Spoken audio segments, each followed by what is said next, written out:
lagi bareng aku, Natasha Germania di Premium Football. Nah, seperti biasa kita akan menyajikan informasi-informasi terupdate seputar sepak bola hanya di Premium Football. Tapi sebelum lanjut ke videonya, subscribe dulu dong channel YouTube ini, like dan juga bagikan ke teman-teman kamu. Oke, informasi yang pertama datang dari Manchester United yang kritis di peringkat ke-15. MU versus Arsenal, Minggu 1 November 2020, skor tipis 0-1 untuk The Gunners. Gol dicetak Aubameyang dari titik putih berkat pelanggaran Pogba terhadap Bellerin di kotak terlarang. Arsenal naik ke peringkat 8, sementara Manchester United kritis di peringkat ke-15. Kieran Tierney, Bukayo Saka, dan Aubameyang di sisi kiri penyerangan Arsenal beberapa kali membuka kewaspadaan Wan-Bissaka. Puncaknya umpan langsung tajam. Tierney ke muka gawang MU nyaris mengubah kedudukan. Menit 20, Manchester United menciptakan satu peluang berbahaya. Tendangan mendatar keras Mason Greenwood mengarah ke gawang Arsenal. Namun, Bernd Leno dengan sigap menghalau. Benturan kerap terjadi antara Saka dan Wan-Bissaka di sisi kanan pertahanan United. 25 menit babak pertama terlihat Arsenal lebih berani menekan dan keluar menyerang. Beberapa kali bahkan Lacazette turun ke bawah untuk menjebot bola. 4 menit masa injury time, MU terus menekan pertahanan Arsenal, namun tidak ada gol yang tercipta.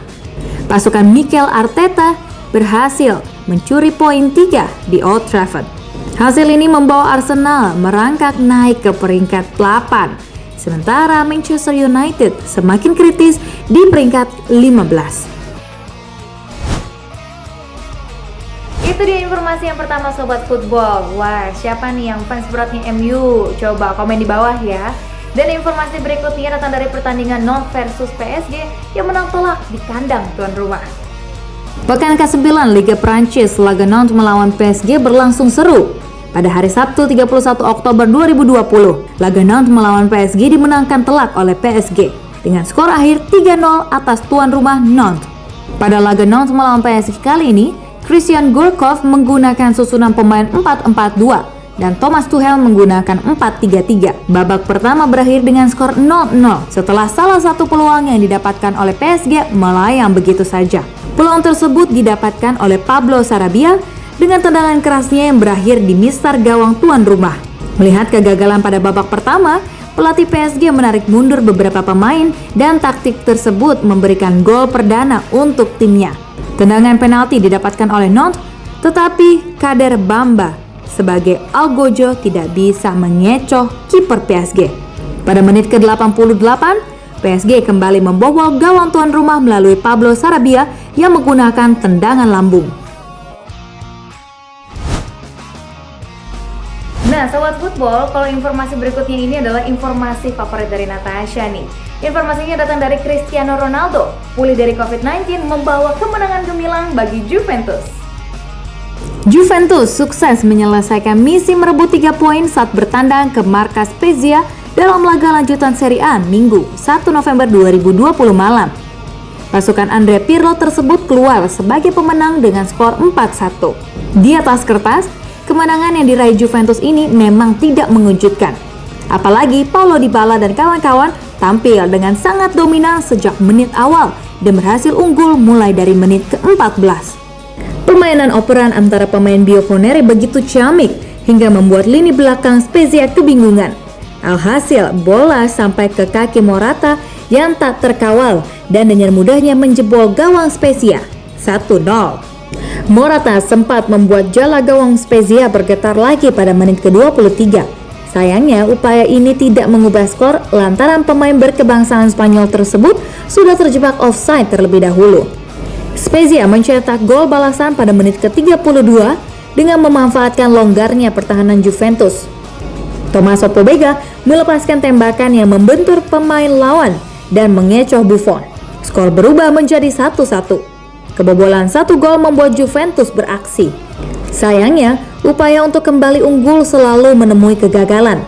Dan pada akhirnya, mereka harus puas dengan skor 1-1 yang bertahan sampai wasit menghentikan babak pertama. Di babak kedua, Sobat Football, Spezia sempat menunjukkan penampilan yang cukup menjanjikan di awal babak kedua. Namun pada akhirnya, Juventus tetap mampu mencetak 3 gol tambahan ke gawang mereka. Semuanya berawal dari masuknya Cristiano Ronaldo untuk menggantikan Paulo Dybala pada menit ke-56. 3 menit berselang, ia berhasil membukukan gol usai menerima umpan dari Morata. 2-1 untuk Juventus. Pada menit ke-75, Juventus mendapatkan hadiah penalti setelah Chiesa dijatuhkan oleh Ferrer di kotak terlarang. Ronaldo yang menjadi algojo melakukan trik Panenka untuk mengecoh kiper lawan. Alhasil pertandingan pun dimenangkan oleh Juve dengan skor akhir 4-1.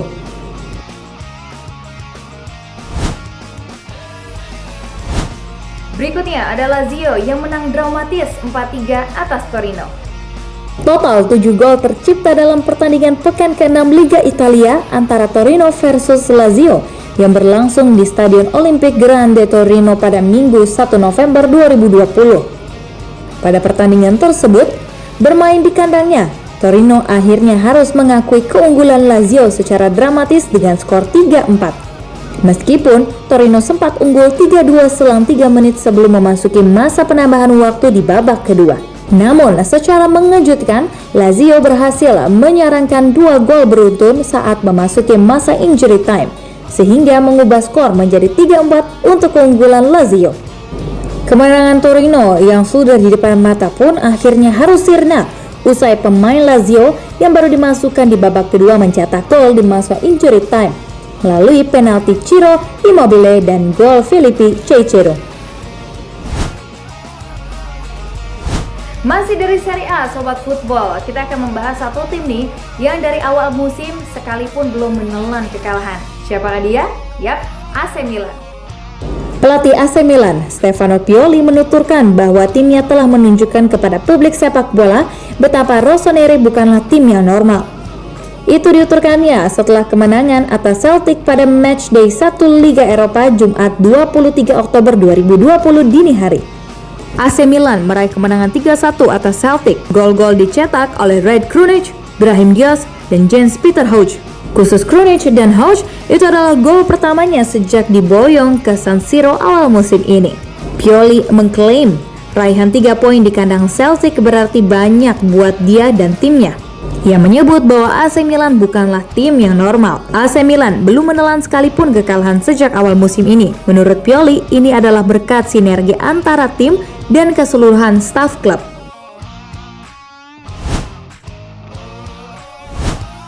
Natasha Germania mau pamit undur diri. Jangan lupa subscribe, like, dan juga nyalain loncengnya untuk mendapatkan informasi terupdate seputar sepak bola setiap harinya dari Premium Football. Akhir kata, saya Natasha Germania. Sampai ketemu besok Sobat Football. Dadah!